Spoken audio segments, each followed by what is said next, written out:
Welcome to Family Unmuted, where Ruben and Tiana Estrada open the door to their lives as real estate brokers, owners of a family business, parents, and everything in between. This is our world, Unmuted. We're live. All right. Nice. Welcome to Family Unmuted. How'd you get the name? I think we were just trying to, spitballing, and I think we all came up with somewhat of a name together. So yeah, we had a lot of names that we liked and a lot of names we didn't like, and for some reason. And I think part of the premise was I had a humbling incident. That's right. Yeah, now it's coming back to us. Yeah. It's a little insult to you. Yeah, it still hurts. Well, sometimes us women... Well, why don't you tell a little bit about that? Because I think that's great how we came up with a name by somewhat of a mistake that we made. So go through that. Well, and I guess it's kind of a reminder now to not make that mistake again. So I will leave out all details, but I was having a conversation with somebody at a time that I probably should have been being quiet. I was entering a Zoom meeting and I was not muted, and so pieces of that conversation popped into the Zoom at a not so great time. Mm-hmm. And I still don't really know what I said, but I know that what I said didn't translate very well. And so it forced me to, not force me, it bothered me. And so I needed to humble myself and apologize to the person who was a very important person to me. And it was just one of those moments. Kind of like sometimes when you think your phone's off and it's not, or one of those things. And so I think Family Unmuted came from whatever we are saying, we should probably say it as if we were unmuted. Yeah, right? I agree with that. So we got the unmuted. Aware. The unmuted part from you. The unmuted part from me, which unfortunately is going to remind me of that incident every time we do this podcast. But that's okay. It's a good reminder. That's my punishment, because it was something that I regret happening. But and I was telling you, it was almost like necessary for me to apologize. It was eating at me. Like I had to pull over on the side of the road and actually message this person to apologize because it was bothering me that much. And she was gracious and forgiving.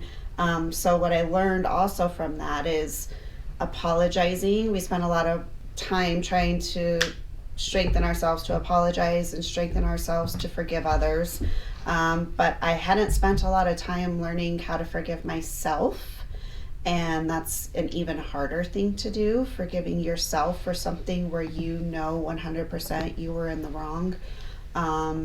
And not giving yourself an out or an excuse and trying to move forward from that is proven to be difficult.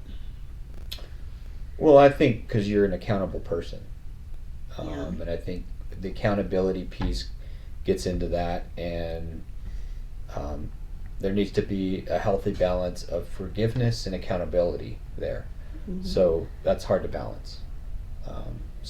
But the hard part is when you hold yourself accountable and then you have quote unquote punished yourself. Like, how do you allow yourself to move forward and not hold on to that and not carry it? It feels a lot like when you don't forgive somebody else and it's just like a weight.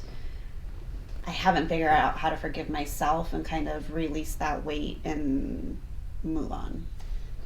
Well, I think that comes with time. Yeah.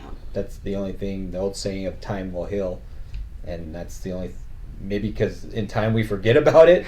But I think it just takes time. Either the time to build up the goodwill that you earned before that, the time to build up trust with the other person again.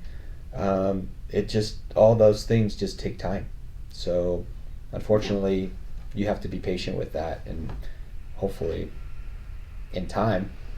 No, and like I You said, both get over it. No, no, but like I said, Time. No, and this person is a super awesome person, which was one of the reasons why I even sparked this relationship with her, is because she was just a really cool person, and so she proved that to be true, and that she was very understanding and cool. So it has nothing to do with her forgiveness, because I've already gotten that. It's my own. So anyway, long story Moving on. short, Yes. that is how we got the unmuted part. And then family, obviously, like, this has become a family business, and this is our life, our real estate life and our family life, and everything just kind of is one cohesive thing. And so really, it's family all day, every day, in our business, in our home, and the ventures of our kids. And so we just, it's all That's probably another podcast in itself, is how do you work with family? How do you work with your spouse? That's How a do you good work one. with your kids?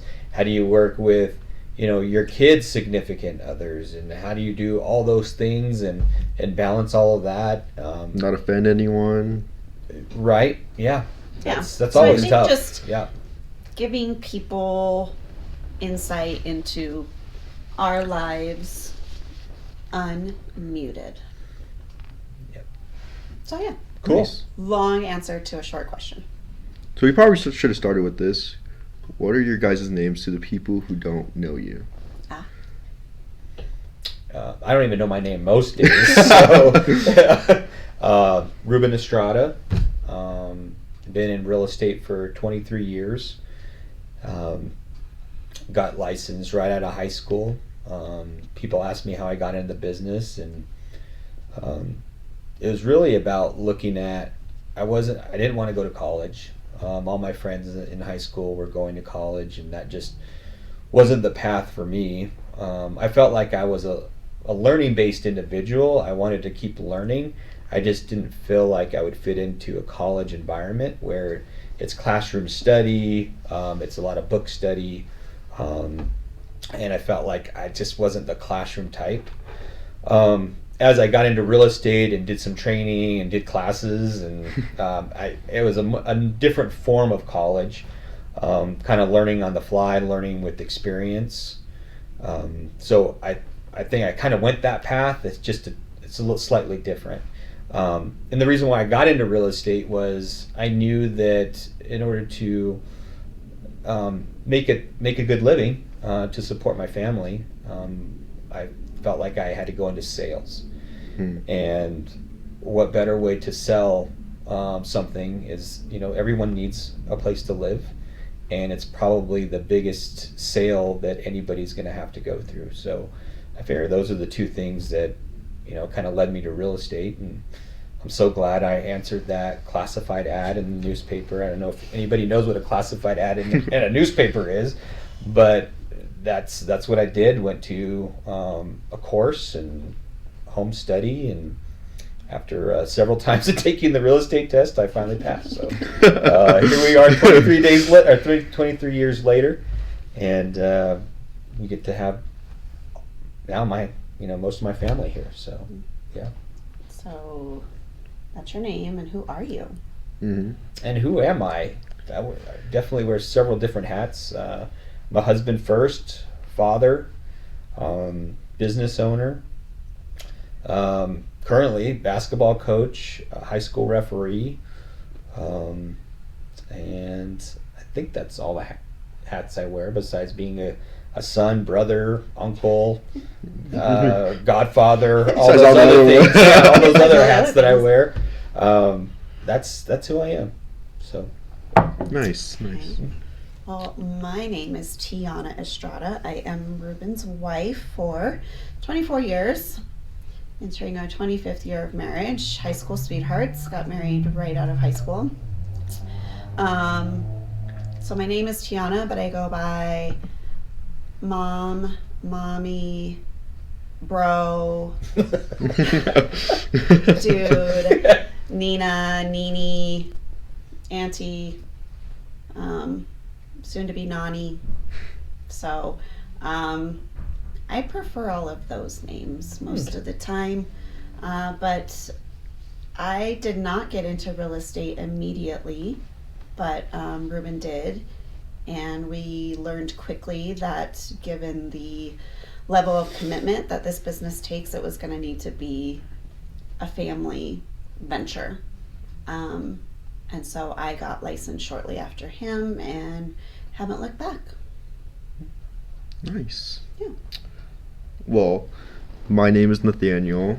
I am the son of you two, Ruben and Tiana. Our only son. Yes, middle child with 2 older sisters, 2 younger sisters. Sort of a blessing and a curse.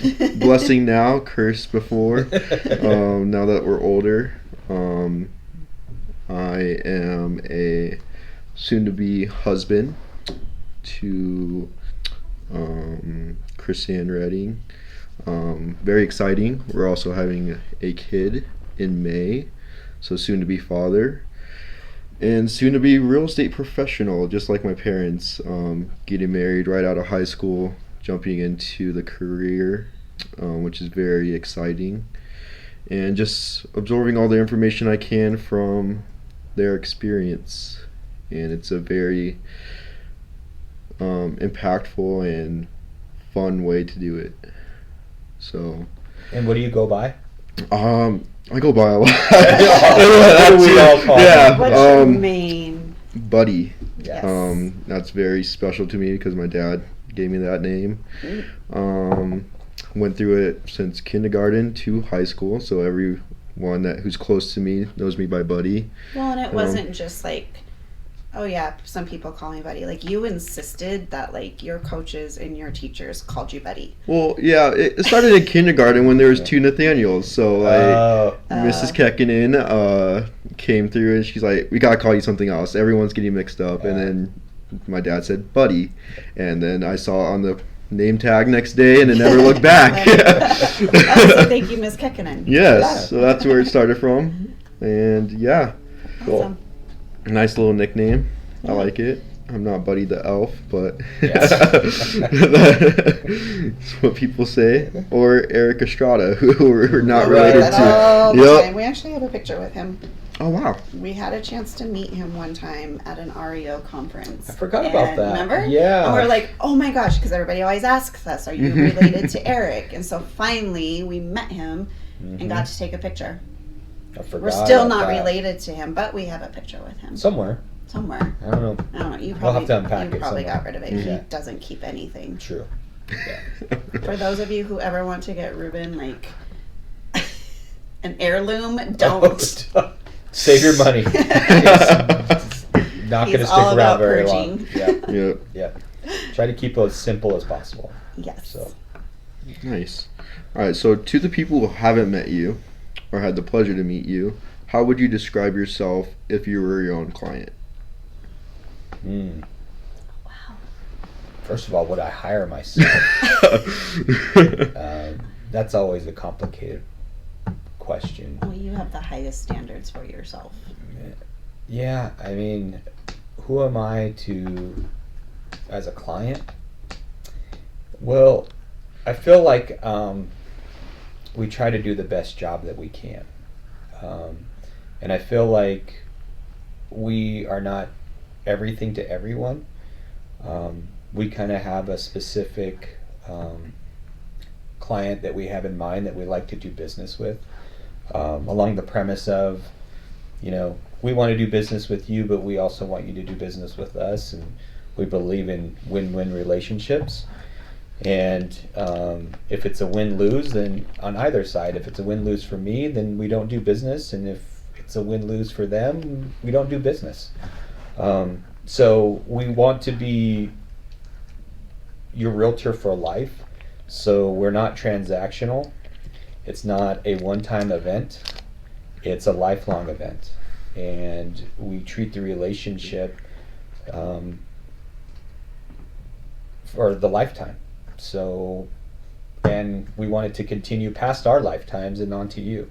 So I think that's the way we approach our business, is trying to be the realtor for life and go through not just a home transaction, but a lifelong transaction.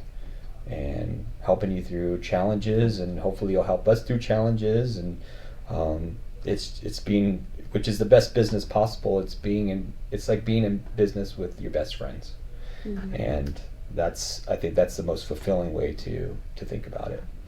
So for me, I don't know. I think that if you didn't know me and you were going to become my client, you immediately are going to become a friend, because that's just, I mean, I will bring you snacks, coffee if I get some. Like, you're gonna become a friend, because this is such a huge transition period for so many people, especially if it's their first home. And I think that trust is everything. And establishing that trust is big for me. And so yeah, you're gonna get a friend. And I'm really small in stature. If you haven't seen me in person, I'm very tiny. I am 5 foot and I probably weigh 115 pounds, but I can negotiate like a bulldog, I'm told. So people get that when they work with me too. But you will also get, sometimes you'll meet my kids on showings, and sometimes one of them will have to come to a closing, or sometimes I'll have a basketball game and I'll have to show you at 4 o'clock or 7 o'clock. So you're going to get the real side of me, and get the mom version of me, because that is the only person I know how to be. So that's how I would explain myself to a client. Really accurate. Nice. Yes, I see. I'm walking through your whole process right now. You mentioned transaction broker, and you don't want to be that. What does that mean? Or being transactional? Yeah, transactional. Yep. Yeah, I mean, when we look at the real estate industry as a whole, there are some agents that just want to do as many transactions as possible and spend as little time on the relationship that goes along with that. It's just on to the next kind of mentality and business philosophy. However, over the last 23 years, our business has really evolved into, it's getting smaller but more impactful, and being more involved. We talk about going deeper rather than wider. So going deeper, from a business point of view, it takes a lot more time, because you're spending time, when you have an important relationship, you spend a lot of time in that relationship. And we had to really decide that together, which direction we wanted to go. Do we want to go big and we want to do as many transactions as possible and be less involved in people's lives? Or do we want to go the other direction and do less transactions but be more impactful and have better relationships and be more fulfilled? Because I think that was missing, because we did actually do that once during the downturn in the last recession. We did a lot of transactions, but a lot of our clients were financial institutions, banks, credit unions, etc., where they really didn't care about relationships. We tried to, create relationships with them, but that wasn't their focus. They were so bombarded, and they were so about getting stuff off their balance sheets and, checking boxes and getting things sold, that, there wasn't much time to spend on relationships. So if we had to do it over again, I don't think that's the business model for us. So we'd rather go with less transactions, more impactful relationships, and being more fulfilled. Who introduced that business philosophy? I think we just kind of discovered it on our own, and honestly, it's been we've evolved in our business and been through very different areas of our business. If you look back over the 23 years, our business can be defined in drastically different ways at certain periods of time.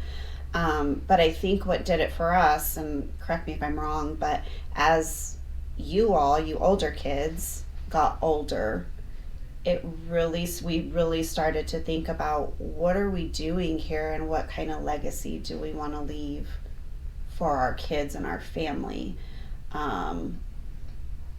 Because for us, we started out with maybe changing the real estate industry and changing how it's done, and it just became more important to us to build a business that we would be proud of, to leave to all of you, that you would be proud to take on and continue.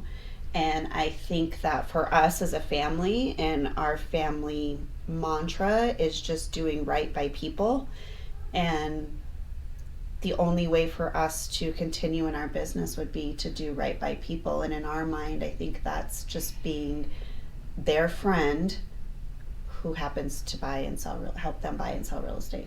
Mm-hmm. Yeah. Nice. How hard is it to keep that mindset? How is it so? Because when you get into the industry, a lot of people would do it for the money, and less transactions mean less money you make. So how hard is it to switch that mindset and keep it consistent, knowing that you won't have that many transactions? Well, I don't know if it's correct to assume that you won't have that many transactions, because when you create an experience that people go through, that drives everything. And then when someone has an incredible experience or an incredible relationships, they want more people that they care about to experience the same things. So that creates referrals for you. And that's what we've been blessed with is, all of 2022, we didn't have to pick up the phone once to, call strangers to get business, or prospect is another term for that. All of the business that came to us this year, they came to us and they called us when there was a time of need. Mm-hmm. So I think that's the beauty of it, and that's the magic, if you will, of creating experiences and relationships that people want to be a part of. Well, and I think it wasn't really much of a mind shift for us, simply because we've seen in so many areas of our life, we're obviously people of faith, we're a family of faith, and we've just always believed that if you do the right thing happens to you. And every day that we wake up and just try to do the right thing and do right by people, it just comes full circle and somehow magically happens. And so when your goal is not the money just becomes kind of a byproduct of what it is you're doing. And we've been blessed enough to be able to increase the amount of money that we've made doing something that we love without even trying. So I think if you're just focused on doing the right thing, the reward comes to you some way, somehow. I know how, but yeah. Did you think that going into real estate, like before you got No. No, absolutely not. Like, if we're being 100% honest, it was, how can I make the most amount of money quickly with the least amount of time needed to learn how to do it? Mm-hmm. It was like, we're getting married, we're going to have a family, we want to be present in our kids' lives. What is the one thing we can do to do that? And it was real estate. So yes, getting into real estate was immediately what pays me the most without being a lawyer or a doctor. Mm-hmm. Well, what did you think of real estate before you got into it? Because people have there's like this negative stereotype in the industry of realtors. Mm-hmm. Did you think that you were going to become one of them? Did you think you were going to change it? Like, what did you think of it before getting into it? I had the total stereotypical image of a realtor in my mind before we became real estate agents, and that, I'm going to drive this really nice car and I can go wherever I want to go, and I don't have to work on the weekends, and I can wear the nice clothes, and I'm just going to drive around and look at pretty houses and not have to work very much. Yep. Like, that's what I thought it was. For me, I was just young and dumb. I didn't even know. Like, I didn't even think that was possible. Well, but you knew because some of our friends' parents Yeah, were realtors. but I didn't know what that meant. But I mean, you saw, like you said, you saw them at the games. You saw them take them to school and pick them up from school. That is something that we didn't have as kids. And so that for us was attractive. Like, oh, they have flexibility and they do have the nice car, and our friends were well off. And, we were like, well, maybe that's the answer. So initially, that is not, we didn't get in it to, we're going to change the world. No, it was very much, we're out of high school. We got to do something. This is what we're doing. And luckily for us, it just happened to be something that we really fell in love with. Yeah. Yeah. Was the commission a scary part? Especially when raising like a family right out of high school, like yes, I did. I mean, it was a lot of pressure. Yeah. Especially being a 19-year-old kid, didn't even own a home, and I'm selling homes. So how do you do that?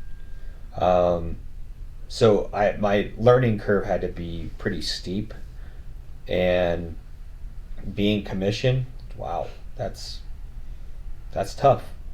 And it was tough for a long time. Like, a commission lifestyle is no walk in the park. And thankfully, we had a lot of conversations about it, because if your significant other is not on board, it's going to be a huge challenge. Because when you first get into real estate and you're just learning commission, it is very easy to get that big paycheck and go get all the things that you've been waiting for. And then another one doesn't come. And then now you're borrowing, or now you're whatever. And we had some very, very, very hard years. Like, very hard years. So to answer your question, yeah, it's hard, but I look back now and we've never known any different. For us, it wasn't a choice. We didn't have a plan B or something else to fall back on. So we literally had to make it work. Who helped you make it work? I know you guys went to Keller Williams. Was that a big part in your career? Like, how big of a role did that play? Huge. I mean, without Keller Williams, I mean, that was the foundation. And we're grateful for that experience. If we ever went away from Estrada Real Estate Group as an independent, I think that would be the company of choice to go to. So yeah, I think that was instrumental in our career. I think without that, we would have struggled even more. Did you just stumble across it one day, or like what brought you to it? No, actually, another classified ad. You're in the I was in my early 20s, So old. Your grandpa back Always there. been so old. Oh gosh, I answered an ad to be a buyer's agent for a team, because I tried commission on my own, and being on my own, I just felt like I didn't know enough. So I decided to join a team, and that particular team I was with for a long time, and then just sort of I felt like I grew out of that role, and then bounced around with a couple different teams, and then the recession hit, and nobody was selling real estate. So had to pivot there, made another relationship. With who? With ex-business partner Tom. He was gracious to give me an opportunity to sell foreclosed properties, and we did that for a while. Built some pretty big things there, and then we decided to go independent, and here we are. I love how you talk about your journey like it's just a little blip. Like, it's just that it's 23 years, just not a blip. No, what I mean by that is, of course, my husband, as those of you who know him that are listening to this know, he is humble, sometimes to a fault. But in those times, I mean, you, especially when you had your relationship with Tom and we were all business partners in what I consider a very large scale business. We had multiple locations. You franchised, you built an outsourcing company. You did a lot of things there. And I think it exposed us to a different side of business that showed us some things that we would like to bring into our business and keep, and things that we never want to come into our business. Huge learning experience there, but we talk about it all the time. We just talked about it the other day that if it was not for Keller Williams and for Tom, there would be no Estrada Real Estate Group. And we are forever grateful for that. Who is Tom? Like, who's this guy you guys are talking about? Is that a trick? Gosh. There's no way to explain Tom. You just have to meet Tom to get a full understanding of who Tom is. And I'm blessed to call him my friend, and he's pretty close to me. So we still stay in touch. Not as often as we both would like, but he's in another state now and busy doing other things, and I'm busy with you guys, and so unfortunately life gets in the way. But well, I just think that if you're lucky enough in life to have even one person come into your life that can change it in ways that Tom did for you and us, then that's a blessed life. Everybody needs a Tom in their life. Everybody needs a Tom in their life. Well, didn't Tom save you from the job? What do you mean? I remember there's a story where your dad fired you, and then Tom yeah. saved Gosh, you. yes. Yes. That's right. I forgot he did fire me once. That's a whole, like I said, that's a whole other podcast. How to work with your spouse, and that we can go into then. So let's save that as just push it back. To be continued. Yes. So Tom did save me though, for the record. He did. How important is networking in real estate or in life? And like, I know a couple days ago you're talking about how whether you like it or not, your life is a database. Well, let me ask you this, because you've watched, especially your dad, but you've watched both of us. How important do you think networking is? Well, it goes back to the conversation a few days ago where in order for just humans in general, we had to have conversations, and conversations lead to networking. So whether you intend to or not, you're always networking. You're always meeting new people, and you're always creating a better relationship with the people you know. Well, I think networking gets a really bad reputation, and for good reason. Mm-hmm. I mean, there's some pretty not so great networking entities and groups and things out there that kind of give it that bad reputation, kind of like it is in real estate. Mm-hmm. But I think just life in general is one big networking event. Like, you're just trying to meet new people that click with you, and sometimes you're for people and you're not for everybody, and that's okay. But I think that if you met too many people in your life, then that's a good problem to have. Well, I think it comes down to what your intention is. Yes. What is your intention of networking? Is it just self-serving, where I'm there to network and I'm there to get business for me? That is what ruins networking for everybody else. If you take a different approach and you say, I'm going to go network and I'm going to see who I can help, then that's different. And I think if more people had that mentality and philosophy with networking, quote unquote, then I think we'd all be better off. But we don't. It's usually selfish. But yeah, I did mention that to you. I said, everything comes down to relationships. Everything comes down to managing our relationships, which we manage relationships through a database because we don't want to forget anybody. I mean, so we do that. But I mean, if you go for a job interview and you happen to know the other person that's going to be hiring you, don't you think you have an advantage because you have that relationship in place already? Mm-hmm. Probably. When you go and look for a job and you ask your friends and family, who do you know that's hiring? Well, that's networking. That's relationships.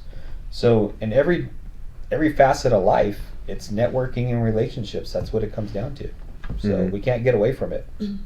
Social media, what do you think that is? That's a huge network of people, right? So I don't see any other way around it. No, I agree. And when you go back to intention, it's I attend a lot of networking events, and more often than not I hear people say, well, I just do, or and they kind of discount what it is they do. And it strikes a chord with me because I feel like everybody, no matter what it is, if you think you're having the worst day ever or the best day ever, I'm a believer that everybody is where they are supposed to be right now.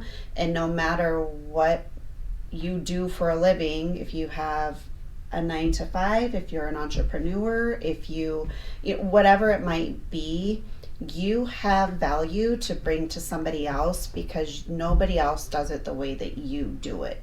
And so that's conversations I try to have with a lot of people in my networking events is, no, don't just say you just bake cookies. I don't bake cookies I can make 2 kinds of cookies and sometimes they're okay if I left the butter out long enough. You make cookies and you do it in a way that creates an income for you, and you know what there is to know about cookies. That's valuable. So nobody ever just does something. And so I think coming to terms with whatever it is you're doing and understanding that you're unique to that and you have a unique perspective around that, you always have something to bring to the table. I think everybody always has something to bring to the table, and you should approach networking in that way. I think that goes along with having a purpose. Yeah. So if going back to the cookie example, baking cookies for somebody has purpose. Yeah. First of all, you're probably baking it for somebody for a special occasion. Could be an anniversary, could be a birthday, it could be funeral, it could be holidays. I mean, with cookies, your purpose to make somebody feel good. Yeah, like somebody's gonna bite into that and smile. Right. Most likely Dad. I've had a lot of cookies in my life, yes, and I smile every time. That's what thanks, Aunt Tina, for the box of cookies last night. Yeah, that sucks. I mean, that's when I think about it. But going back to the example, your point to it is, every business has a purpose. Yes. And you really need to embrace that purpose, or you shouldn't be in business. Mm-hmm. Yeah. So I think you need to look at it that way, and just once you have a purpose that's meaningful and fulfilling, and then you should be telling everybody about it, because you're probably solving a problem and you're probably creating an experience that has value. So, and if you can do both, even better. Well, and I think knowing what you know and knowing what you don't know, that's like it's like a Keller thing. You know what you know, you need to know what you don't know. And there's a lot of people who will enter either networking or just any relationship and just kind of BS their way through it. And it's like, oh yeah, I can do that. Oh yeah, sure, I can do that. And then you make yourself miserable. Like, it's what we've learned in business too, is it's okay to say, I don't know, you should probably ask this person. Or I don't know, but I will find out. Like, when you create this sort of BS version of your business, it falls apart really quickly because you can't keep up with it. Yeah. And so knowing what you know and knowing what you don't know, and whatever it is you don't know, finding the people who do know that to offer that as a resource to people, I think is just as important. Good point. Yeah. How, so networking and I feel like branding go hand in hand. How do you think important branding is to networking? Well, my definition of branding is reputation. When I think of branding I think of reputation, and it's not interchangeable, or it is interchangeable. It's like you can't have one without the other. So when I think of my brand, I think about what people think about me. Am I a reputable person? Am I a professional? Am I trustworthy? Do I have integrity? What's my character like? I think that's what creates your brand, not some logo and a slogan at the bottom, and you try to get it out to the masses. So I think that's branding for me, is one-on-one relationships and how you treat people. That's your brand. Well, branding is as a package, right? Like, I'm sitting here and I see, we have the napkins and the cups and the stress balls and all the things. Why do we do that? Well, we do that because it triggers a certain thought for somebody when they see that. When somebody sees our last name, what do they think? I know what I want them to think, and so that's why I show up every day at work and I'm trying to plus it and become better. I want people to say, oh yeah, the Estradas, they're the ones who da-da-da-da-da. And going back to the beginning of this podcast, that is probably the biggest reason why I am still so upset over that incident, and that I don't want that to be what's associated with me now and my brand. Because it is so far from anything I want to be perceived as. So yeah, it's a package deal. So you can't just focus on the logo and what it looks like.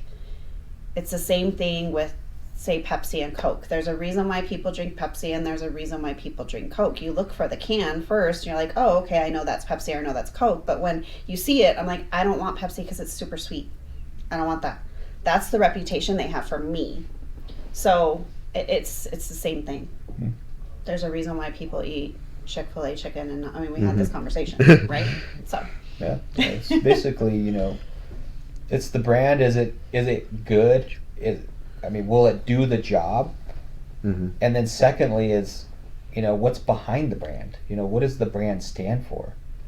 And then that's probably the difference between somebody buying your product or doing business with you. So, yeah. Yeah, you said you want your reputation to be seen as professional. Why is that so important? Professional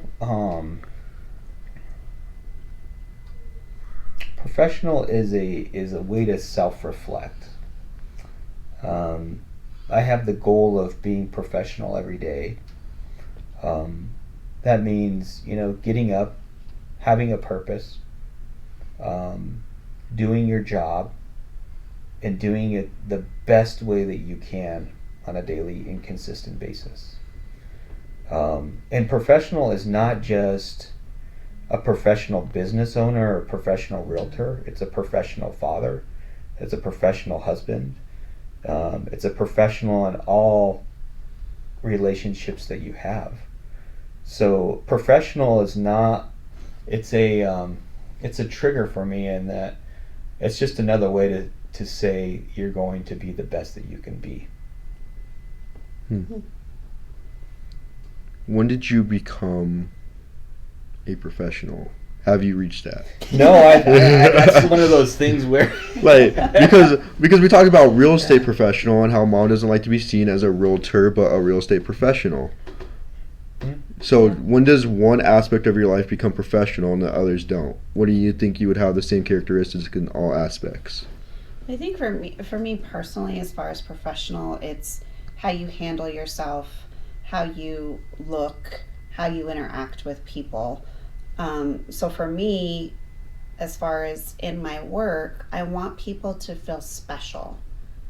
Like, I want people to think or see, Tiana dressed up for us today. Tiana put herself together today. Tiana washed her car and isn't driving around and, whatever. So I want my clients to feel special, because they are. And I want to make sure that I'm communicating that to them. And the same with this office space. I want it to be a professional environment so that if someone in our co-working space or a client just decides to stop by, or even my other children stop by, I want them to see where we work every day as a professional environment, and we're committed to creating a special experience for anybody who interacts with us. And sometimes I get teased about it. There are some clients out there, some of my greatest friends who are clients and friends, who tease me. They're like, why do you have your heels on today? Why are you wearing a jacket? You didn't need to do that for me today.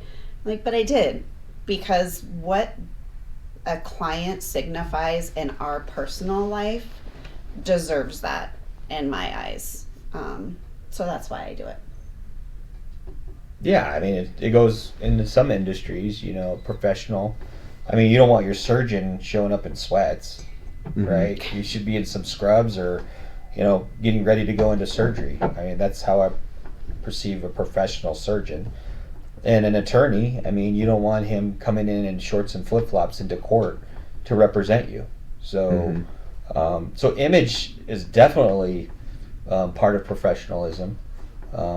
So maybe I should probably step up a little bit. So I'm trying. No, you are. Yes. You're so resistant. Yeah, I am. So I'm working on that. Well, we had a conversation a few months ago where you feel more fulfilled wearing a suit. Yeah, I do. It makes me feel good. It makes me feel like more professional.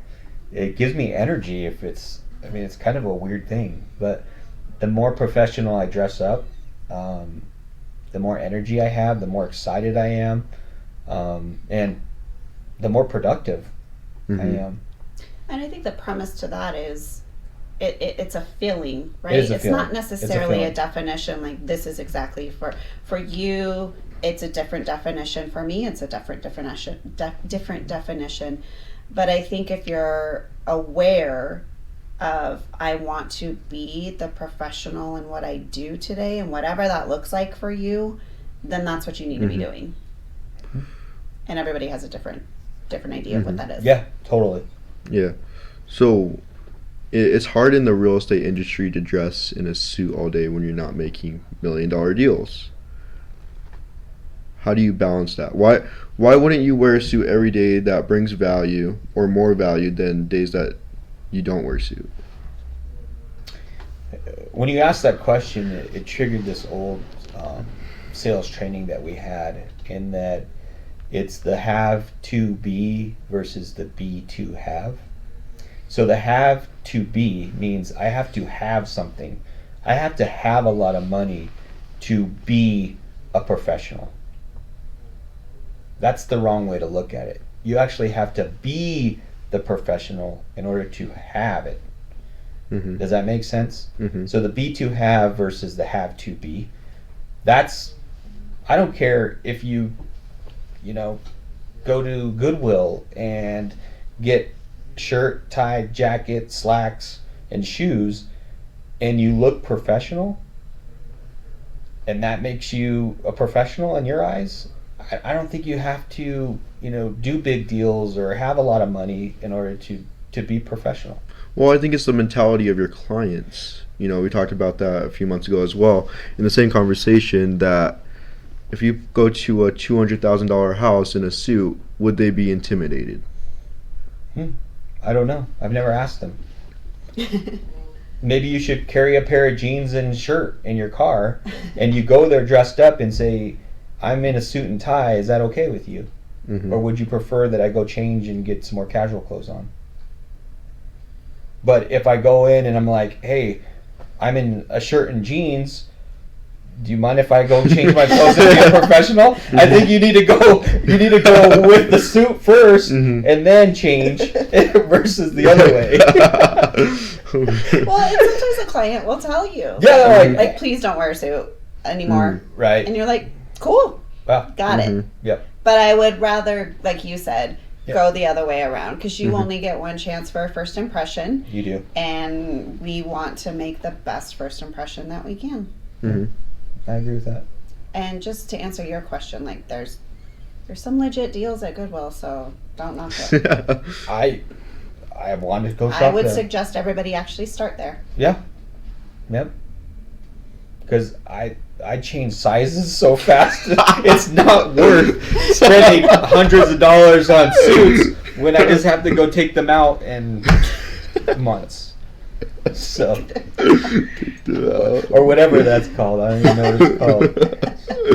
I need elastic suits. If anybody knows where to get them, Ew. let me no, know. We're not doing that. Nope. No, we're not doing that.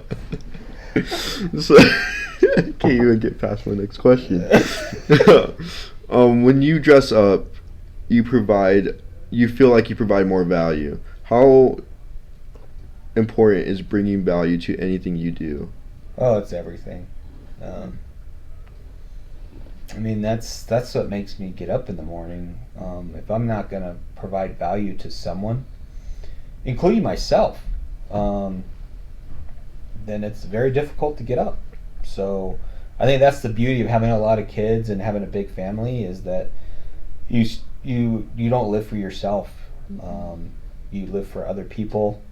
And, if I was, especially you, just being my wife, and if I felt like I wasn't adding any value to your life, we probably wouldn't be married, and I probably wouldn't blame you for it. But yeah, I mean, geez, you probably hear it so much growing up in our home. That was our mantra. That's how we breathe. That's like oxygen in our home. It's like, what's your value? Are you adding value? Gosh. Yeah, and everything. I mean, I think the conversations we've had with you older kids, and even Libby now, it's, what value are you bringing to your friendships? What value are you bringing to student council? What value are you bringing to your boyfriend or girlfriend? What value are you bringing to your first job and your second job? Like, it's always been, what value are you bringing? And I think for us, the word value in our minds just brings, are you showing up and doing your best? Are you bringing your best to everything? Because your best is valuable. And so you can swap those words, because it's always been about bringing your best. Well, and you have value, and the other person has value.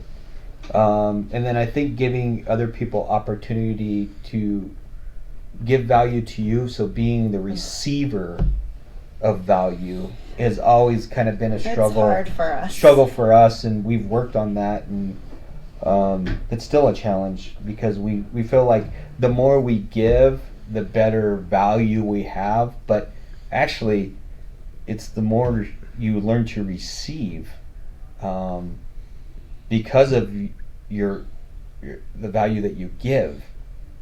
So the value is reciprocated, and there's just a certain magic in that we can't just be a one way. Well, yeah, because we have to understand what we get from giving is also what other people get from giving. Right, and there we you take go. that away Yes. from them by not receiving. But we're horrible receivers, and that is something. Okay, so I'll take notes. I need to work on receiving, and I need to work on self-forgiveness. 2 things. Yeah. How are we doing on time? Because it's getting a little long. Wrapping up. Yeah, we should probably wrap up. And so for the endings of the podcast, I think we should just end off on these 2 quick questions. What is the biggest lesson you've learned throughout your career, for each of you? And what are you grateful for that you provided in this industry?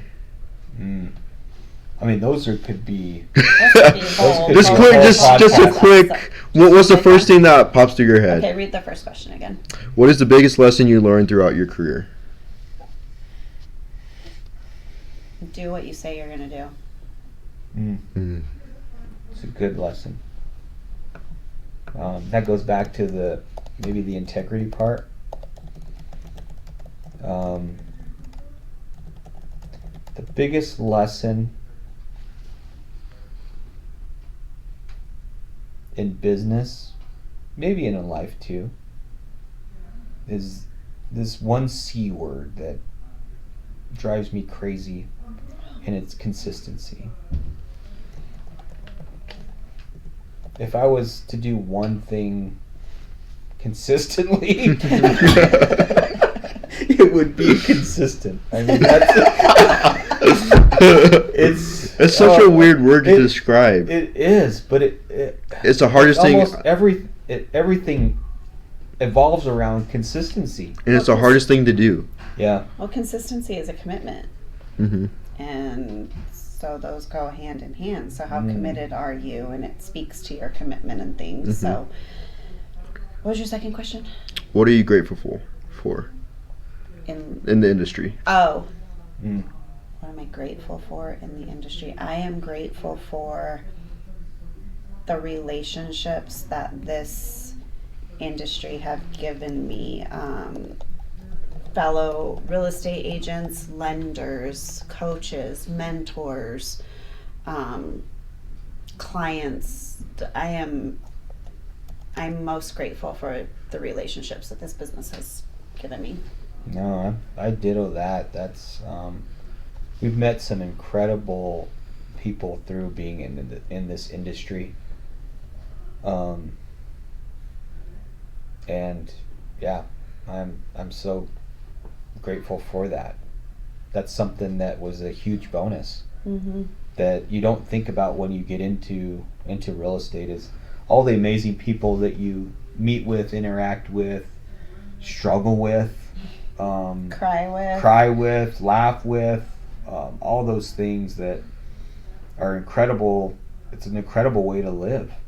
So I'm grateful for that. I'm also grateful for all the challenges too. I mean, I think you got to embrace that stuff and take the bad with the good. And I think that helps you through life and helps you, parent better and all the aspects of your life. Running a good business is like running a good family, and still need to work on it, I guess. So nice. Well, family unmuted. There we go. Episode 1 in the books. All right. Nice. Cool. Catch you on the next one.